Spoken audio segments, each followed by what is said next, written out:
Hi, friends. Today we're going to read a really beautiful book called Finding Winnie. This is actually a book that I had at home. I never brought it into our classroom because I thought it might be too long for us to read. But then I thought, let's read half of it today and half of it tomorrow, and then it won't feel so long.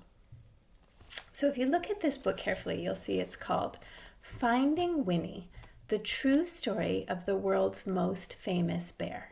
And it's by Lindsay Maddock and illustrated by Sophie Blackhall. So it's a true story, which means it's nonfiction, but it's a story. Do you remember when we were in the classroom, we talked about fiction and nonfiction? Fiction means it's not true. It's a story, like Elephant and Piggy is fiction. Nonfiction means it is true, and it usually teaches us something, like the book that we read all about sharks, where we learned that sharks spit out their stomach. Remember that? Blech.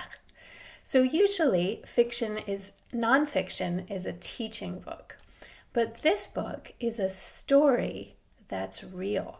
So that's a whole different kind of book. Sometimes we call that narrative nonfiction, which means it's nonfiction, but it tells us a story. Sometimes when it's about a person, we call it a biography. This one is kind of like a biography because it's going to tell us the story of a famous bear. Do you know any famous bears? You might have seen a movie called Winnie the Pooh, or you might have seen a show on Disney. Winnie the Pooh is actually based on a book called Winnie the Pooh, and the author of this book is A. Milne. Maybe later we'll read some stories from this book because they are really good. I really love these Winnie the Pooh stories. Some of them are similar to the movies or shows you might have seen with Winnie the Pooh. It's like a chapter book. Anyway, the book we're going to read today is called Finding Winnie, the True Story of the World's Most Famous Bear. And in this story, a mom is going to tell her son a story. So it's like a story inside of a story. You can see at the very beginning, here's the mom sitting with her son at bedtime, and she's getting ready to tell him a story. The story is the part that we're going to read. Now, a couple more things about this book. There's a lot of writing on the page, so probably I won't show you all the words, but I'll do my very best to keep showing you the pictures. In this story, they're going to be talking about a war. It's called World War I. It was a big, big war about 100 years ago. And one of the characters in this story is a soldier, kind of, in the war. So I'll tell you a little bit more about that.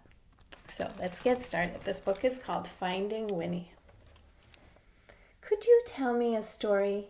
Asked Cole. It's awfully late. It was long past dark and time to be asleep. What kind of story? You know, a true story. One about a bear.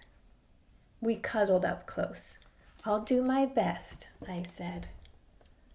And this is the story that Mom's going to tell. A very long time ago, about 100 years before you were born, there was a veterinarian who lived in Winnipeg, that's in Canada. His name was Harry Colburn. A vegetarian? Asked Cole. Bear doesn't like vegetables. A veterinarian. It means an animal doctor.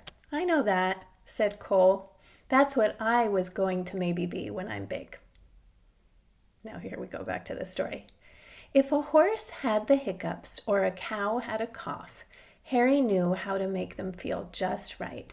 Harry's hands were never cold, even in Winnipeg, where winters are so frosty that icicles grow on the insides of your nose. That was just the kind of doctor he was. So Harry is an animal doctor, which is called a veterinarian. But a day came when Harry had to say goodbye to Winnipeg. There was a war far, far away, beyond the end of the country and on the other side of the ocean. And he was going to help. He would be caring for the soldiers' horses.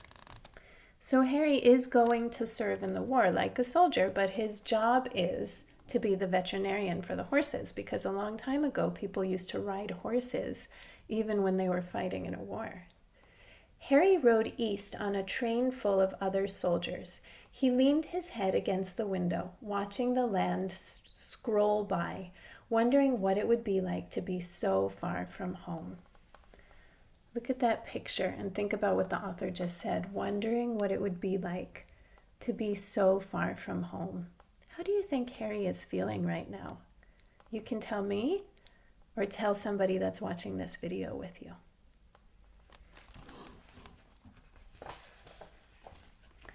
The train rolled right through dinner and over the sunset and around 10 o'clock and into a nap and out the next day until it stopped at a place called White River.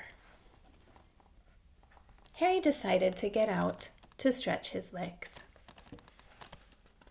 On the train platform was a man on a bench with a baby. "A baby," said Cole, annoyed. There's the man on the bench. And here's Cole saying to his mom, "A baby." He doesn't want to hear a story about a baby. A baby bear, a cub. Harry stopped. It's not every day that you see a bear cub at a train station. That bear has lost its mother, he thought, and that man must be the trapper who got her. A trapper is like a hunter. So Harry's thinking that this man killed the baby bear's mother. I wonder what's going to happen to the baby bear. "What do trappers do?" asked Cole. "It's what trappers don't do. They don't raise bears." "Raise them?" "You know," I said. "Love them." So it seems like this trapper is not going to take good care of that baby bear. Harry thought for a long time. Then he said to himself, "There is something special about that bear." Here he is thinking, He felt inside his pocket and said, "I shouldn't."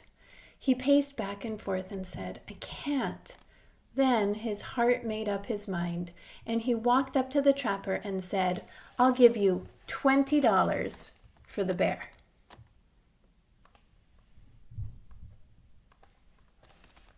$20? Is that a lot of money? Asked Cole. "Back then," I said, "even more than a lot."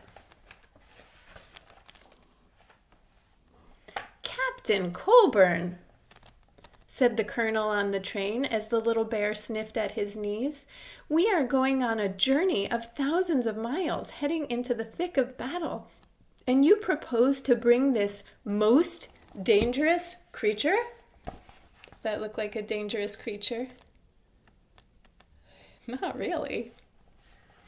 Bear stood straight up on her hind legs as if to salute the colonel.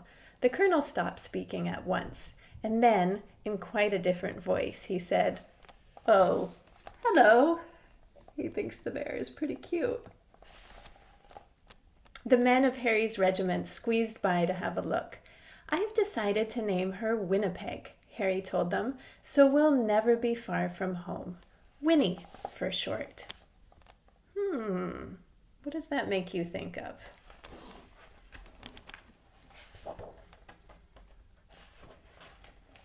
They had a very long way to travel.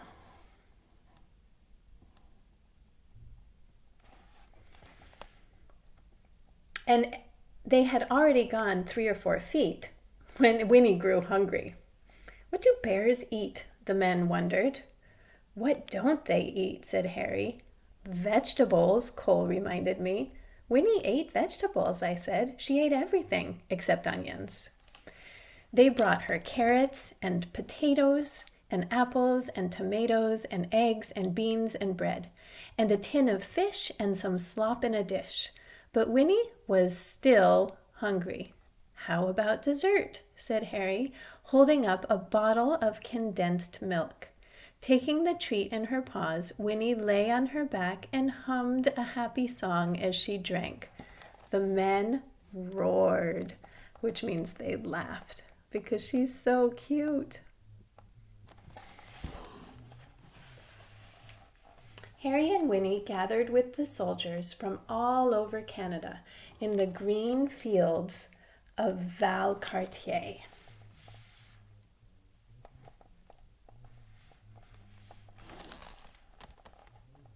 A whole city of tents had sprung up there.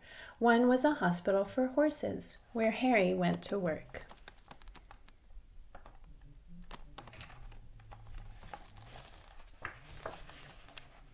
Winnie was in the army now. Harry taught her how to stand up straight and hold her head high and turn this way and that just so. Soon she was assigned her own post. There's her post. Even the colonel agreed that Winnie was a remarkable bear. She might have been the best navigator in the whole army. If you hid something, could she find it? She could. What if it was farther away and farther still? Remarkable, he cried.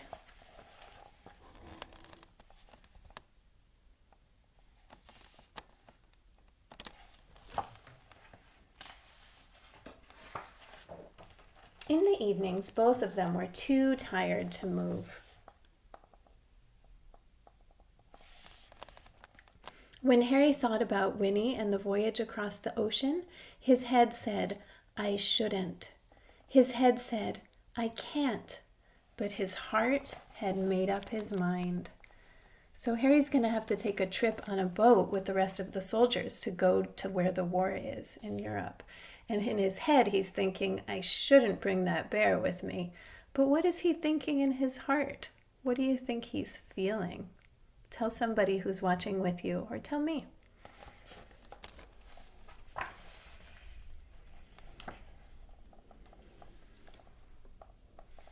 Nobody had ever tried to float so many people and animals across the Atlantic Ocean before.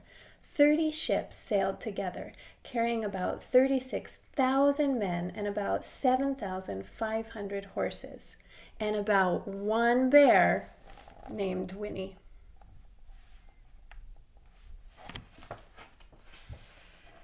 When they finally arrived in England, the regiment went into training.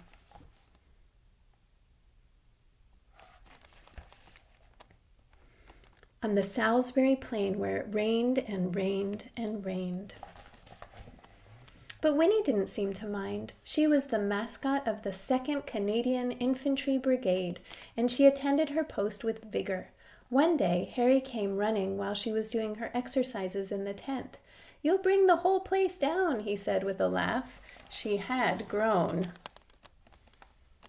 She's climbing up the pole of the tent there, and it looks like it's going to fall down. It was winter when the order came. The time had come to fight.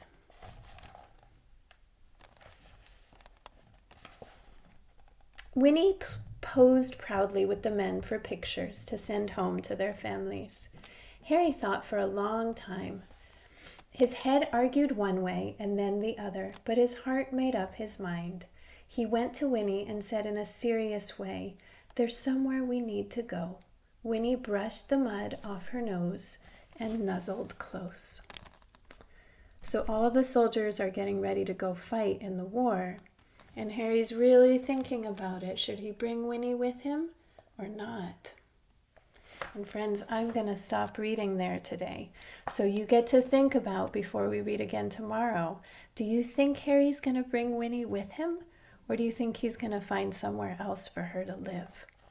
And you can think about it and tell somebody. And tomorrow, look, I'm going to put a little bookmark in there. We will keep reading to find out what happened to Harry and Winnie. So for today, what I want you to do when you're finished watching this story, which is over now, is practice getting on your computer or on your iPad to use some of the programs that we're using to practice our schoolwork. So you should have gotten this all set up yesterday. You might already know exactly what to do, but I'm just going to remind you there's 3 programs on there. Where's my hand? 3 programs that I want you to try using every day, right? The first one is Raz Kids, which might be called Learning A to Z on your computer or on your iPad. When you go on there, you're going to read. Find some books that are a good level for you and read for how long? 20 minutes. That's right. The next thing you're going to do is practice your math. And for math, you can use either Imagine Math or Dreambox. Both of them have some really fun math games. How long are you going to practice your math for? 20 minutes, that's right. The third program you're going to go on is called Seesaw. We already practiced using Seesaw in our classroom, so you can use Seesaw to make a drawing and then practice telling a story with your drawing. I'll be able to see whatever you do in Seesaw, so I would love to check and see what you're working on. Now, if Seesaw is a little confusing, don't worry. I'm going to send you a video in a couple days reminding you how to get on Seesaw and how it works. But if you or your grown-ups have any questions about using those 3 programs, just send me a message and I'll help you. So one more time. Reading, math, and Seesaw. Got it? Good. I'll see you tomorrow.